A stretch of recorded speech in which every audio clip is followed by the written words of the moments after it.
welcome back to the channel. For those of you who don't know, my name is Chris Moore, and in today, yes, we finally got one, boys, a 2021 ZX10RR. Now this is no normal ZX10. This puppy is mucho dinero in English. That means expensive. So anyways, this thing is like a $30,000 bike.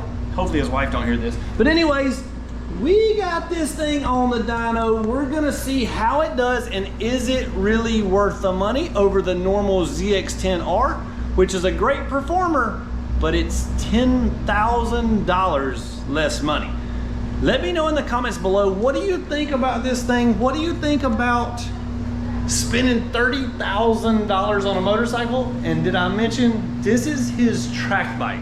He's fixing to get this thing tuned up and take it on a road course, and who knows what's gonna, I mean, he's gonna beat this thing up. So he's gonna have some fun with it, and we're gonna get as much power as we can, but yet we gotta really work hard to make this power as linear and as smooth as possible, so this thing will go in and out of the turns nice and smooth and not upset the chassis.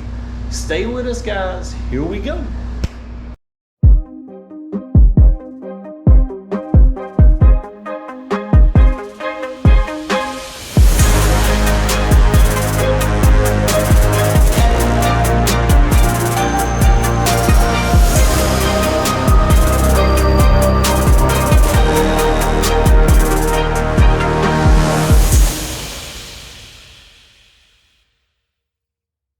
Here we go. We got this thing all warmed up, all strapped in on the dyno. We're gonna run this thing and do a baseline pull on it. It's got an Akrapovic slip-on with a link pipe. Now, that link pipe and slip-on is, I'm not gonna say all you need, but it's pretty much all you need on one of these new ZX10s. When you get rid of the catalytic converter and tune this thing, you get great horsepower and not really spending a fortune or doing a lot of work.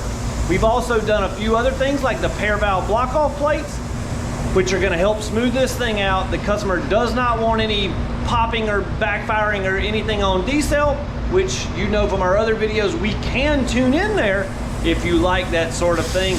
This particular customer, all he's worried about is being as smooth as possible and having as least amount of clutter on his bike for the racetrack.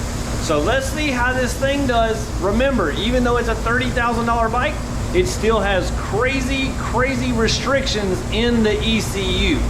So therefore, if you got one of these things, you don't really have the performance of a $30,000 bike until you hit us up. MoreMafia.com. Oh, go ahead and click that subscribe button. By the time you watch this video, hopefully, fingers crossed, we're at 100,000 subscribers, guys. Thank you so much for the support. We're not there yet as of right now when I'm filming this video, but we're getting really close. I'm at 99,000 as of today. Hopefully by the time you see this, we hit the all-elusive 100,000 mark. Thank you so much for all the support. If you haven't done it yet, go ahead and click that bell right now so you get the notifications when we do a new video. All right, guys, enough blabbering. Let's get busy.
Dyno numbers from this ZX10RR. 164, 67, and 73 foot-pounds of torque. Let's talk about why this thing sucks. You can see here, we get out here to 11,000 RPMs, we're making good power, then it just kind of goes flat, then it falls on its face out here at 14,000 RPMs. Technically, when it hits the rev limiter, it's making 80 horsepower. Wow. Thanks a lot, Kawasaki. You really gave us our $30,000 worth. So anyways, let's go in here to our ECU file. We're gonna go to other maps, and then we're gonna go to electronic throttle valve table. So this is an electronic throttle on this bike, so when you twist it wide open, it tells the computer you're wide open, and then the computer essentially does whatever it wants to from the factory. So let's put this thing in 5th gear, which is where we dynoed it at. You can see that in 5th gear, it goes wide open throttle at 10,000 RPMs.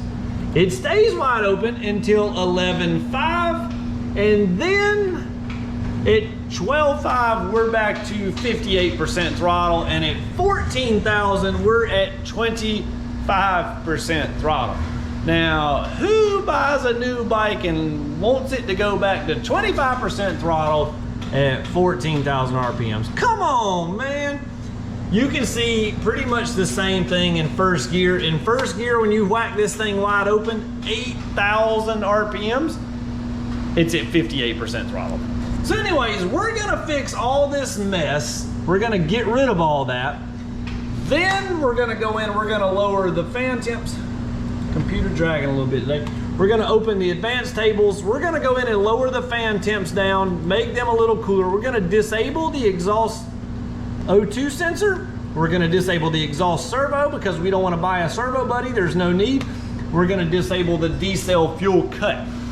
So whenever you let off the throttle on this thing and it nosedives and throws you forward, that's because the fuel injectors are programmed to turn completely off as soon as you let off the throttle. When you resume throttle, it kicks in, about throws you off, upsets the bike in the corners, all kind of stuff. Like literally, these things are terrible the way they ride from the factory. So we're gonna fix all that whenever we let off the throttle. Now the fuel injectors are gonna keep running just a slight bit, and that's gonna give it a much, much smoother resume to throttle. Now the only complaint with that, and we have on these bikes, is that on a Kawasaki, when they're programmed to run crazy lean from the factory, and whenever you let off the throttle, they get no fuel. Well, whenever we make them get fuel and correct the air fuel ratio, whenever you go to do the auto blipper, boom, the bike is jumpy. It literally, so the auto blipper is not as good after we tune it with the D-cell fuel cut. Now the thing rides a million times better, but my suggestion, unless you're just goofing off, I would probably pull the clutch in and downshift because there's no way to tune around it. We can't give it gas and blip the throttle open and not expect the bike to jump when it does it, because basically the throttle opens and it's already getting gas. So what happens when you give it gas and open the throttle? The bike takes off. So that's what you're gonna get with the auto blip. Anyways, we got this thing flashing now. I got my laptop going. Every time we flash these bikes and make changes, it takes about 15 minutes to make one change. So tuning these things is quite a lengthy process on the dyno. We're gonna get all that taken care of today. But if you have one of these bikes and wanna send your bike in for an ECU Flashed, you can get pretty much these exact same maps. We have maps created for all different types of exhaust systems, but we can go in, remove all the restrictions from your ECU, change all the fueling, make your bike ride and drive nice and smooth, and you don't have to do anything besides remove your ECU, mail it in, and we'll get it fixed up for you. Find out more details on that, moremafia.com. As for that, the ECU is flashing now. We should have this thing ready to dyno and make some power all the way to redline here in just a second. Here we go. I flashed the ECU and I've already made one revision. This thing is pretty spicy. That's right, guys. I'm liking what we're seeing so far. Wait till you see the game.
mad cow.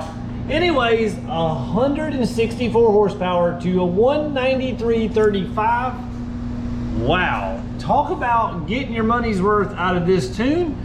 Look here, we went from 193 to 114, or we went from 114 to 193.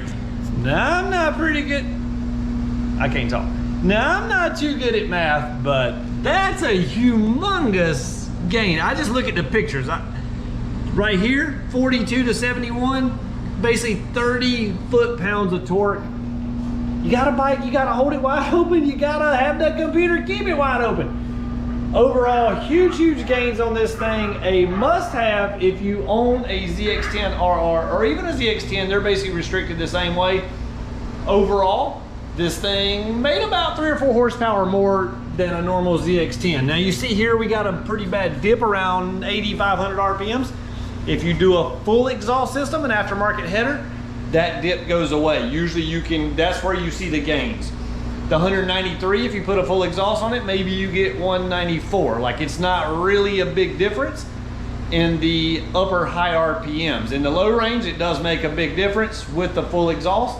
But for most people, having that extra, or spending that extra $1,000 to gain that extra 3 horsepower in one little spot isn't worth it to the average guy. Anyways, I hope you enjoyed this video. Comment in the comments below, would you spend the extra 10 grand on the RR model versus the regular R? Or would you buy the regular R, spend 10 grand on it, and see what you get then? All right, guys, that's gonna do it for today's video. Be sure to subscribe so you get all the notifications. Click that bell so you find out when we post new videos, and you know it, smash that like button. Hit us up, moremafia.com. Thanks for watching, guys. See you next time. And we're back, guys. We can't, you know, if I see an extra horsepower there, I'm gonna go find it. 194.71, 79 foot-pounds of torque with just a slight little tweak. All right, guys, this is it for real this time. I got the straps loose. We're done, boys. Have a good one. See ya.